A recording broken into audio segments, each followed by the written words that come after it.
Hi, my name is James Albert Gaskell. Firstborn. When you're firstborn in a family, man, it's practice time 24 hours a day for your parents.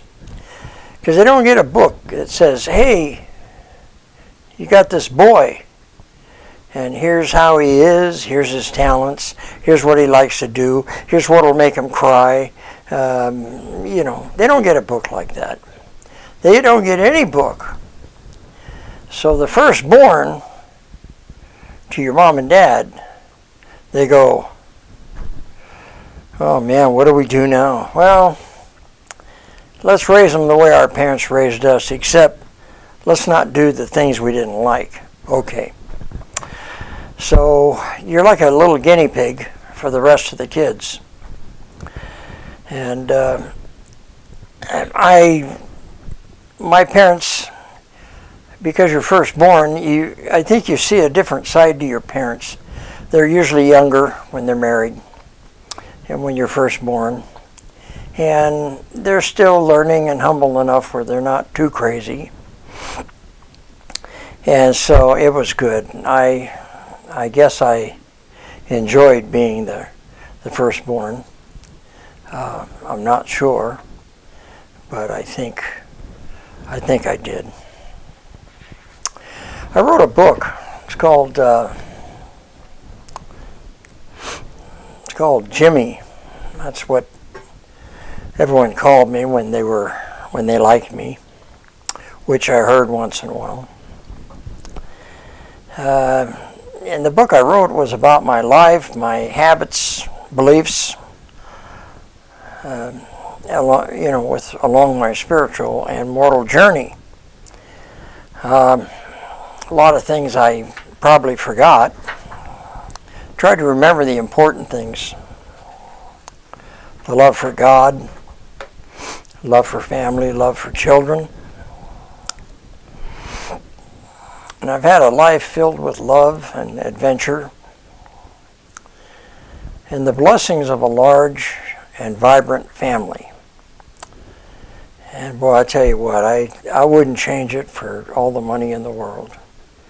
What a great time that was, raising all those kids, watching them go through their different periods of time, their adolescence and whatnot. I was married 3 times. My first 2 wives, they were great ladies, really. I loved them dearly, and they had great children. And even though we couldn't get along, we still had great kids, and we both loved them. So that wasn't a real problem. I take a lot of pride in my posterity. I have a lot of pride in our ancestral history. And I've met some of the ancestors before they passed on and realized that some of them were really great people. Most of them were. I could probably count on just one finger the ones that weren't. I probably can't even do that. But they were great. They fulfilled their honorable journey. They raised good kids. They were very successful. And they had large families, so I'm not too far off, I guess. One thing I realized over the years that there has to be adversity. And through adversity, we become stronger. And there's times when it's just terrible what goes on. I mean, you get up in the morning and you think, well, what's today going to be like? And then the phone rings and there's fire number 1. You get your neighbor comes over, there's fire number 2. I mean, you just don't know how every day is going to be. But life's journey is full of great blessings and terrible, terrible woes, terrible things. But as we go through these terrible things, we become stronger, because after the great storm comes the sunshine and the nice weather for a spell. I'm going to dedicate all this writing and this video to my friends. Most of my friends have passed on, unfortunately, but and also to my kids, my posterity. I hope these words bring goodness and understanding to my loved one, and as you delve into these narratives, I hope you glean insights about assertiveness, positive change, and the importance of righteous endeavors. Throughout my life, I felt a strong premonition that I'm here for a special purpose, not just to have children, not just to work hard, 2 jobs, and to earn enough money to raise all these kids. But I'm here for another special reason, and that was always in back of my mind. And I didn't realize what it was until the 2 elders came by from the LDS church. I was around 30 years old, I guess. And they said, "We'd like to talk to you about our religion." And I said, "Well, I'm not really interested, but maybe later on." And the one elder stood back and he said, "Wait." He says, "I know you've had something in back of your mind all your life, and it is that you're here for a special purpose, and we can tell you what that special purpose is." Oh man, that was like turning on a light. So I said, "Well, you guys better come in. Maybe I should listen to you." So they came in and taught me the gospel, taught our whole family the gospel, actually. And it was wonderful. It was great. It was really special. So I wound up joining the church, and that was pretty nice. I was born in 1941. Oh man, that's a long time ago. 83 years ago, almost 84. And things were so different then. I loved it. I loved it. It was a special time back then because, the schools were different. The teachers were different. The curriculum was different. Parents were different. And I just loved the neighborhoods we were in because everyone about made the same amount of money. The dads worked during the day, most of them. The moms were home, ironing and cooking and the things they had to do. Everyone was in the same boat. All us kids were about the same. We loved playing outside, man. We'd run and play army and all kinds of crazy stuff. We lived by a railroad track, which was really a beautiful thing. And every time I hear a train engine, which I don't hear too much of because we don't have any here, but boy, it sure used to spike me up.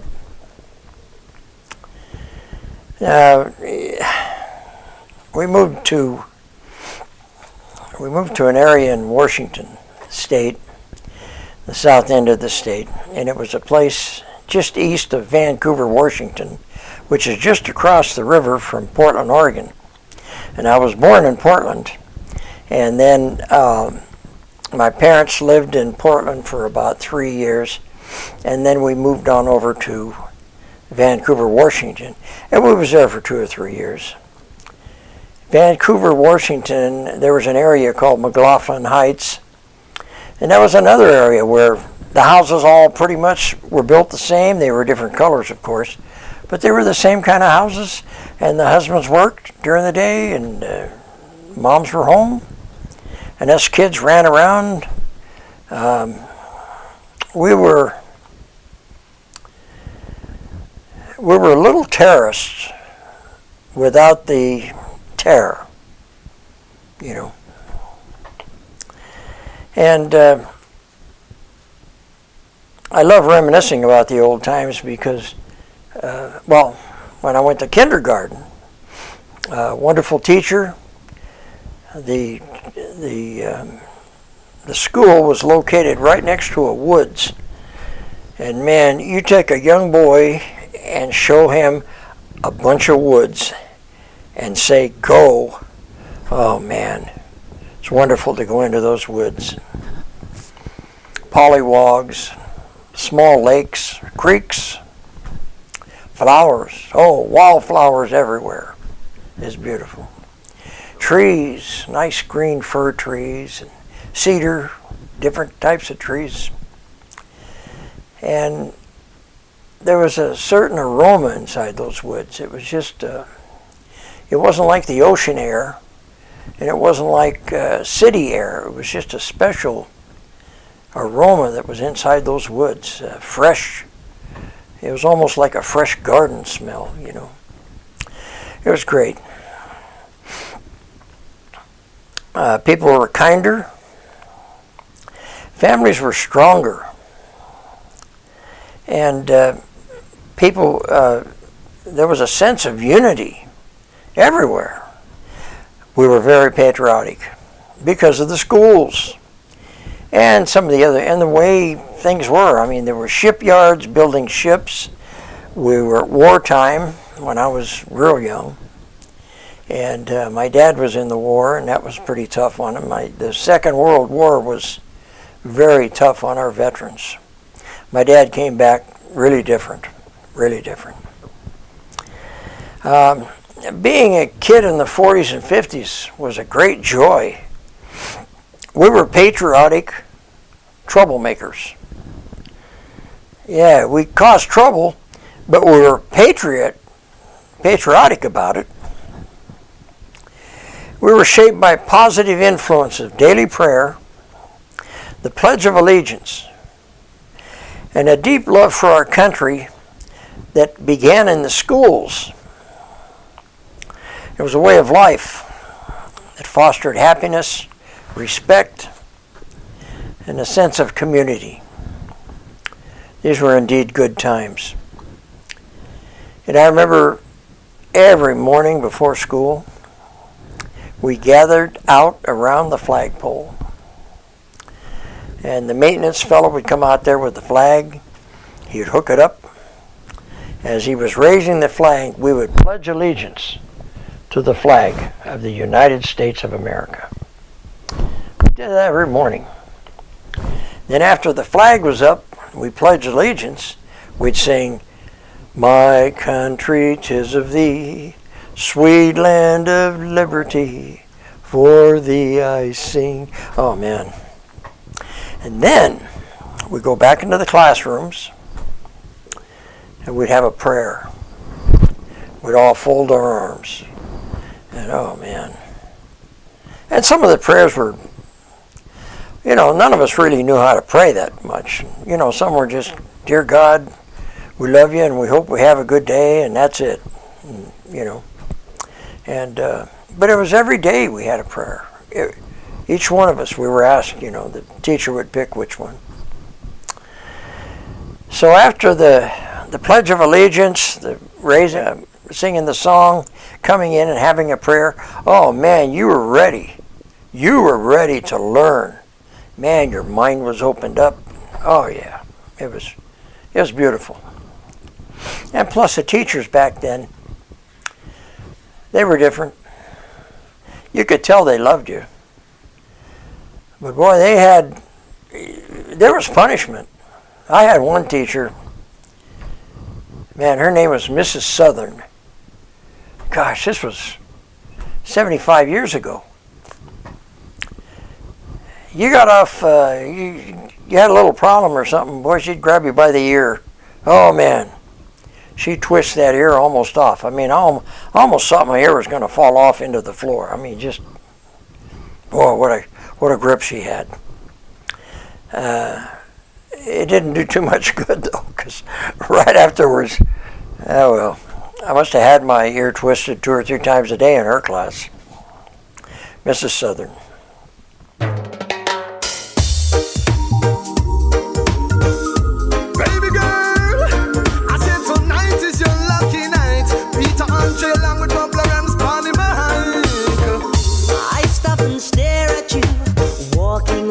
shore.